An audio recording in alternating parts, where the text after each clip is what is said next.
So they start the program out with a package on the Rumble that to be honest, it made it look so much better than it was. Bam! I was really into that. Shit, I wish it hadn't taken me an hour and a half to watch this match and 4 hours to watch this pay-per-view because in 4 minutes it was great.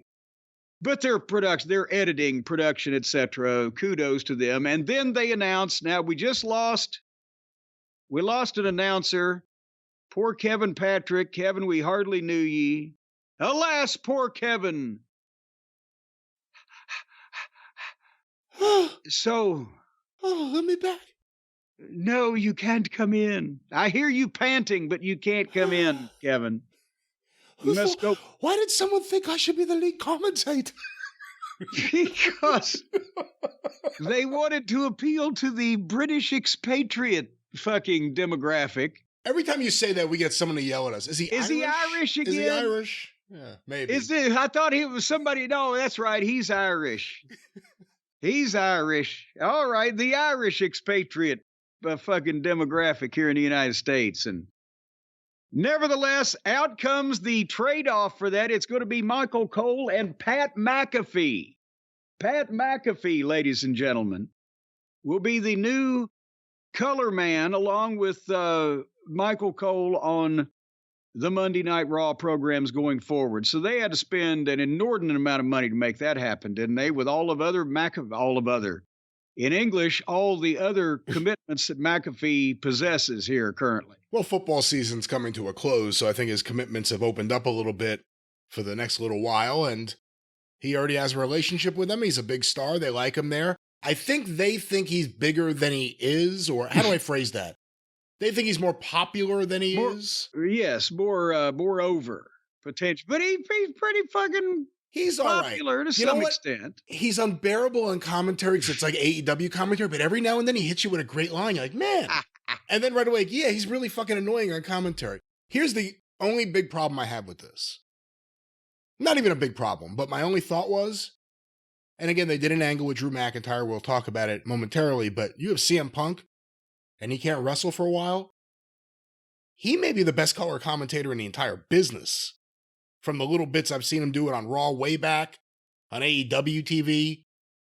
You need to keep him on TV. Well, you don't need to. Well, if you wanted to keep him on TV and keep him involved and have his mouth build up trouble that eventually he'll get into, which he'll be perfect at, that's what I would have done. Here's the thing is, I can see what you're saying and agree with it with a time limit. Before we know how long that he may be out, I see what they did and I see what they can do. I wouldn't want to do this immediately because like Cody, they kept us well apprised, but he still went away because how can we miss you if you won't go away? Is this the CM Punk version of Cody's torn pec that everybody was like, oh God, this is the end? And he came back bigger, but it took a while. You don't want Punk to have a constant presence, much less that he can if he's undergoing surgery and doing the rehab the right way initially.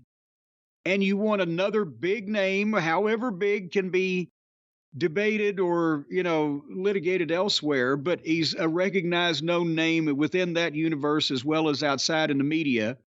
So McAfee being announced as the permanent color guy gives them somebody right now, boom, another distraction from the potentially more lurid headlines they could be getting into, and they've got a guy that can do that no matter what happens if a safe falls on Punk tomorrow, which, depending on what CM Punk has done to Maria Ospinskaya to deserve the curse that has been laid upon him, even a Punk who is pure in heart and says his prayers by night may be maligned with injury, and I can't even finish it because the moon is full and bright.